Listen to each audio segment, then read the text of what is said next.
What's up, my dudes? My name is Sister Turley, and this is the track review of I don't even know how to pronounce it, so I'm just gonna let you guys do that. So it's got a freaking crazy quad end right here, and then a 5 jump. This track is basically insane. Okay, so it's a fun track though, man. It's gnarly. Like that first rhythm section. Wow, I don't know if that's just me, but God, that thing seemed gnarly hitting that quad out of that corner. You got to get perfect traction on the 450 and seat bounce huck it perfectly to get over. And then the 5 jump or 6 jump or whatever it is after that ain't no joke either. So, you know, the whole entire track's pretty tricky, man. It's got a lot of jumps that you're hitting almost like you got to hit them faster than they necessarily seem like they are like built for, if that makes any sense. So a lot of times you're getting those like really hardcore pops off the jumps, and it almost like kind of automatically seat bounces it for you. So that can definitely get pretty tricky, as you can see right there. So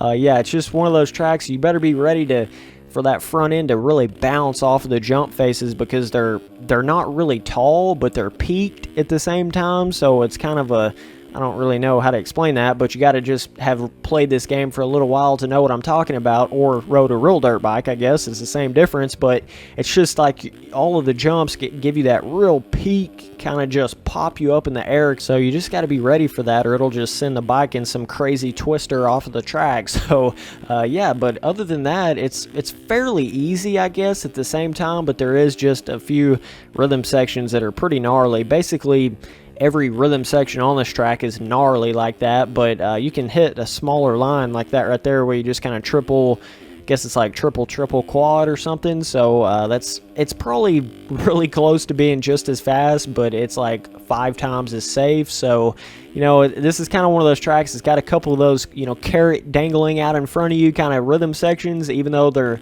really not worth it, they're still just a ton of fun to hit. You just got to go for it. So that's kind of how this track is, but it's tricky, no doubt, as you can see. But it's fun though, man. Like this section right here is pretty cool. You can hit a smaller line on it too, where you just kind of, I think there's like a triple in there, and then you would do like a triple and then I think a quad or something, instead of like a quad and then a double, you know. So there's like all different kinds of lines you can hit, but they're all pretty even. I mean, even this humongous line right here, yeah, it's probably a little bit faster, but I mean, holy crap, man, that would be hard to hit that line consistently in a full race anyways. So, you know, like I don't even think it's worth it, because you would at least crash on it once out of every 5 or 6 laps. So technically it's really not worth the time you would be making up on it, unless you're just a boss at hitting humongous quad ends. So but I mean, even if you're good at jumping, these kind of jumps can still kind of throw you for a loop, just because of the way they're built. They're not like a normal supercross kind of jump, you know. They're just so peaked, and it just causes that front end to just bounce like crazy. So let me play this back in some third person here, show you guys some different stuff. But it's definitely got more of the just deserty kind of biome to it, which is pretty cool. All the off track is fairly simple, definitely nothing too special there. But the on track, it's cool how all the different dirt decals kind of blend together. I love when people do that. It just gives it so much more of a realism kind of feel to the entire track. So but the off track doesn't look horrible. It's just definitely more on that bare basic kind of side, but everything matches. The trees, the cacti off the track, let me not mispronounce that, the cacti off the track, okay.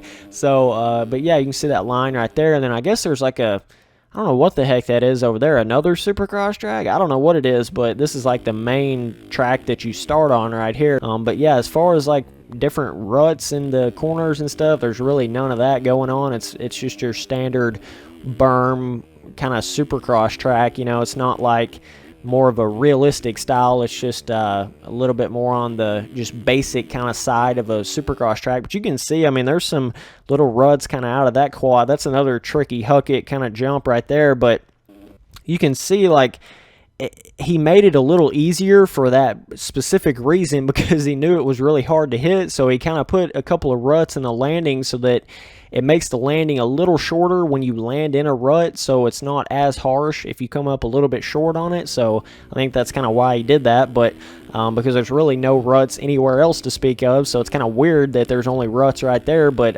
it definitely makes that hooking that quad a little bit more safe and simple. So but yeah, man, pretty fun overall. Like I said, definitely nothing crazy special, but it's a fun track though. Like if you're wanting to hit some bigger kind of lines and stuff, this is definitely the track for you. I mean, it doesn't really look like there's big lines, but they're tricky though, because like I'm saying, the jump faces, you just gotta have rode on the track to know what I'm talking about. They're so short, but yet they're so peaked, so you gotta hit them basically wide open, but you also gotta really be balanced on the bike, or it's not gonna launch you the right way. So I don't know, like you gotta be pretty good at jumping to really flow around this track. So I'm going to give this track a I like how everything looks, and it's a fun, different, interesting kind of track, and the whoops are definitely a lot different than your average whoop sections. They're a lot of fun. They're just a different kind of unique style. So I would say